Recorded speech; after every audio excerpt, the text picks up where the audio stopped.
So we got a basic understanding of asynchronous programming. We are not done yet with the complete understanding of asynchronous in Angular. You will revisit them, but before we move on to further understanding of asynchronous programming, let us also learn what HTTP requests, because all these come together. And again, before HTTP requests in detail, we move on understanding them in detail. Let us understand what services are, because as I'm saying again, the asynchronous programming services and HTTP requests, all three are used together.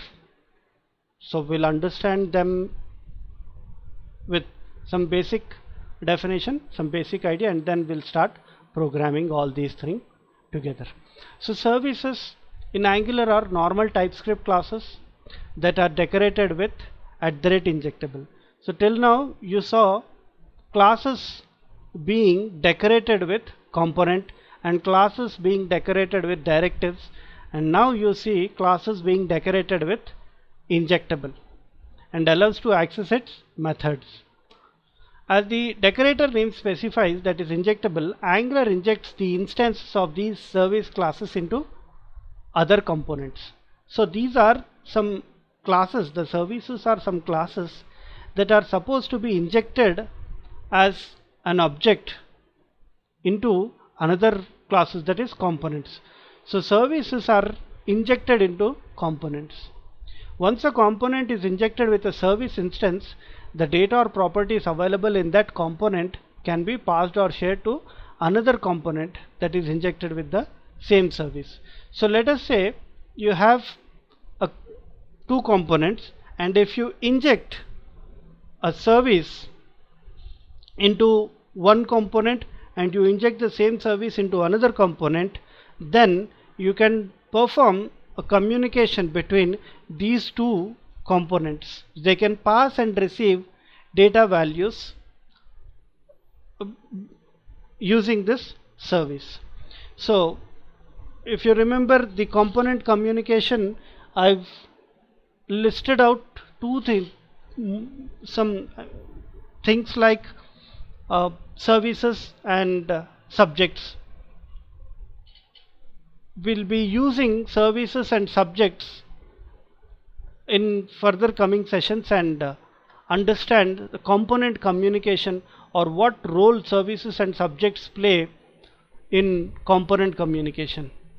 Services are not only used to share data between components, but also used to interact with a backend as per the URLs provided. So this particular part, interact with a backend, is what we are going to see in this topic, and this one we'll see in the coming sessions. Services are singletons, that is, only one instance of a service is created and is used by all the building blocks of Angular. And due to this, service is the only building block of Angular that is listed in the root module. So this entire description you will see in modules topic, not here again. In this session I only plan to introduce interact with a backend as per the URLs provided. Services need to be registered in a component through providers or in the app module. So if you want to create a service, you say nggs service name. Let us create a service, and also let us observe something. If you open the app module .ts, if you remember, all these components and directives have come or got registered automatically by Angular CLI when you created them. But here, if I create a service, I cd source app and get here services, and I say ng generate service, and I say post, or let the name be, or let it be post only, posts. and I press enter. It took some time, and you see it just says create the spec.ts and create post.service.ts, but it didn't say update in app.module.ts. Now if I use this service, it will report an error. The reason is I need to provide the service that is created. I need to mention that in providers array, that is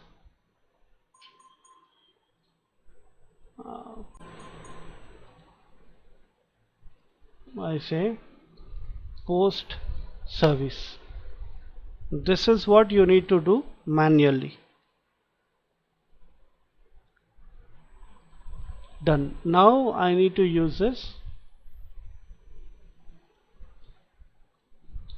service.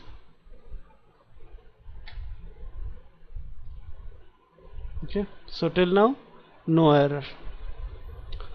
We'll have a small introduction to HTTP requests, or what exactly HTTP client is in Angular. Front-end applications, when communicate with back-end services, use HTTP. Earlier it was HTTP. In Angular 2, from Angular 4.3 onwards, we have HTTP client. The two different APIs for making HTTP requests are XML HTTP request or XHR and Fetch API. So this is the traditional way. Very old Ajax is what we have listed here, and this is Fetch API is used in JavaScript. Similarly, we have jQuery and XUS. So these are certain libraries using which you can perform the HTTP requests, and Angular has HTTP client based on XHR is a module provided by Angular from version 4.3. So this is a module or library that is owned by Angular called as HTTP client and is available from version 3. Earlier it was HTTP. Using this module, Ajax calls get, post, put, delete options are done to get or post data from or to a backend server. So to perform a communication with a web service, we need to use this library or module called as HTTP client, and when you use it, you get these methods: get, put, post, delete and options. And using these methods, you can perform, or you can pass or receive data in JSON format. And previous versions of Angular, that is Angular 2, used HTTP. The response object of HTTP call is not a JSON by default, and it needs to be converted, whereas HTTP response object is JSON by default. So difference between, so whenever we have a change in Angular version, like from Angular 2 and Angular 4, we get to see some changes happening. In Angular 2, we use HTTP client, which is not a JSON object by default. You need to convert it. For every response that you receive, you need to convert. So this conversion, manual conversion, what we do in Angular 2 has been taken care in Angular 4. So here it is. When you say you use this API and you get some response, and you convert that response into JSON format, and map is like assigning. And in HTTP client, you don't get to use this particular thing. This has been taken care internally in Angular 4. Now we'll see a detailed look of what is going on in all this. If you see subscribe, so it's something that you know, but we'll see how subscription observables and these HTTP methods all come together. So HTTP client is a module that we use in Angular. We'll have a basic understanding again. When compared to XHR, HTTP client provides an easy to use API, observable based APIs and better error handling. So earlier it was XHR, and if you're using JavaScript, we have Fetch API with promises in there, but in Angular we use HTTP client and observables. the response given by the backend service is handled using observables. To use HTTP client, these are the steps you need to follow. Register its module name, that is HTTP client module, in the app module.ts. So we'll try to implement all this now. I need to open app.module.ts and I need to register the module, which happens to be HTTP client module, and this is app module.ts.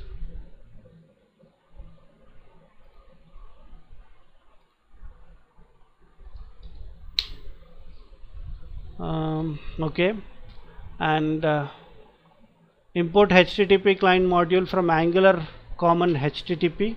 Let us get that.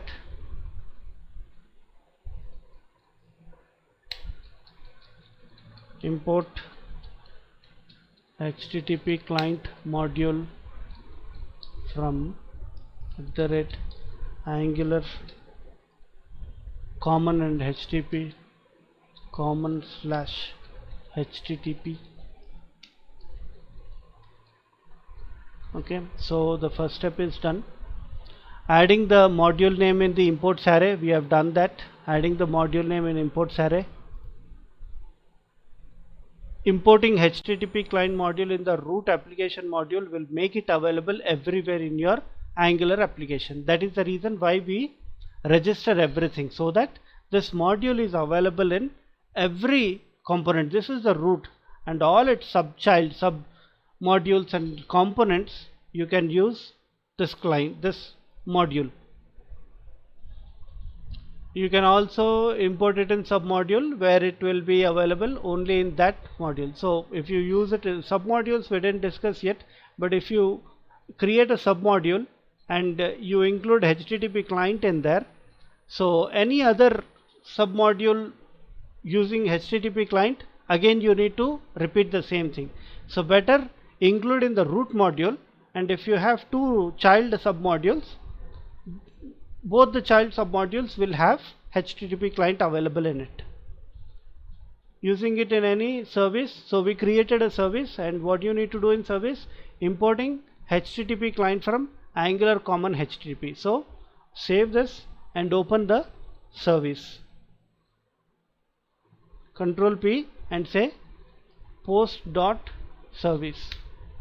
In service, you need to pass in the HTTP client, because we need HTTP client instance and we are dependent on it, and dependency injection is taken care by Angular. So I say private HTTP client of type HTTP client, and you auto import from Selenium WebDriver, not required, Angular common HTTP. Okay, so this is how you import. Getting a dependency of HTTP client created by Angular. So in constructor you need to create the instance or the reference to the HTTP client, and this reference will be filled by an object, and that is taken care by Angular. And finally you say this dot HTTP client dot any of the methods. So one last thing, but not in constructor actually, but to finish this off I'm using in constructor HTTP client dot, you see, get, delete, options, patch, post, put. So we'll be using some of these methods in the coming session.